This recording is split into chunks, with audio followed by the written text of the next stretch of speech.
Aziz dostlar, aziz kardeşler, Muay Thai İdman Növü'nün prezidenti olarak ve görüntüsüz yarışta artık qələbə üzrədir. Muay Thai idmançımız qələbə kazanmak şansı böyüdür.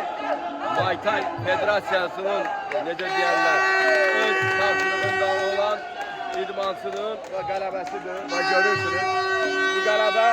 Bu qələbə Muay Thai Federasiyasının qələbəsidir. Bu qələbə bizim qələbəmizdir. Bu qələbə bizim qələbəmizdir. Bax görürsünüz.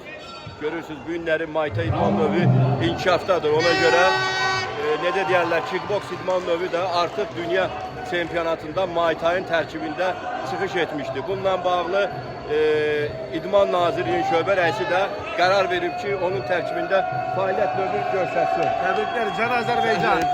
Sağ olun. Teşekkür ederim. Sağ olun qardaş. Teşekkür ederim. Budur qələbə. Və gördünüz Muay Thai idman növünün dünyada bir qələbəsi. Və bu qələbə Muay Thai idman növünə aiddir. Artıq Muay Thai idman növü bildiğiniz kimi kickboks Muay Thai idman növünün tərkibində dünya çempionatında icazə verdik. Bir-iki idmançı öz gücünü sınasın. Və bu da Muay Thai'nin uğurudur. Muay Thai görürsən günü-gündən genişlənir, böyüyür, inkişaf edir. Bak gördünüz. Tebrikler. Baba.